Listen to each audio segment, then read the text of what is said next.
So, what are your tips to get people to communicate and work with each other?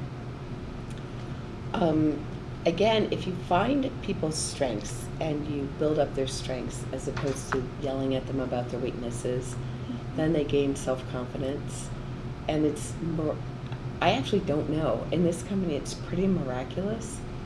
People are going off and finding these incredible new products and changing the way they look at life and thinking about sort of who we want to be 3 or 5 years from now and how would we get there. And the more I back out of that, the better it is, because CEOs tend to be wet blankets. People want to perform and they want to do well. And so if I'm in a session where people are trying to come up with ideas, because of the nature of my job, I'm an idea killer. So I really try to back away and encourage people to go off. And honestly, in companies, it's mostly fueled by wine and beer, to be honest with you. But you know, if you get the right mix of people who have different talents, it's like a good dinner party. You want the person who's introverted, doesn't talk a lot but is brilliant. You want the extrovert who gets everybody together.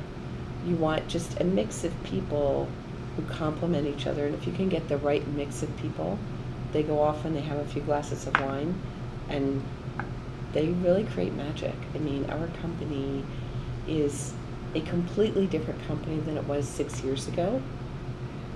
I had a very basic idea, but then have been able to find the right people over time, and it's all them, and they've created it out of my sight.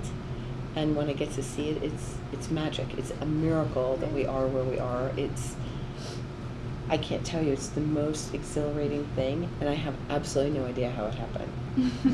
Which is good. Yeah, exactly. It's nice to hear somebody be like honest about the fact that they don't know how it happened, but they're proud of their people and like So where they are. Yeah. So we had a dinner. We just closed a multi-million-dollar deal with Coca-Cola. Oh wow. Right before Christmas. And we were having a dinner to talk about Coca-Cola, which, as you guys know, is a really big brand. Yeah.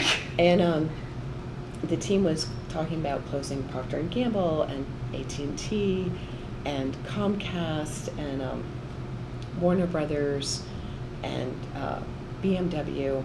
And I said, okay, stop a second. 3 years ago, if we had been having this dinner, what was the biggest brand we had? It's a company called EDMC. They're still a great client. I love them. EDMC. And now these guys are talking about Coca-Cola and Procter & Gamble and Warner Brothers. It's magic. I have no idea how we did it. Yeah. I mean, really, and I can tell you if I had been in the room, we never would have, because people would have been fearful, right? Nobody wants to make a mistake in front of their boss, so you have to figure out, get the right group of people and the right set of incentives, and then go home. Yeah. Exactly. Absolutely. It's probably really bad advice, but it's been working. It's the truth though, and that's exactly what we want to hear. Like we Yeah, want to hear something that definitely. actually applies to our life, you know? You don't want people telling you something fake that the other people want to hear. You want to like see somebody telling you what they really need to hear.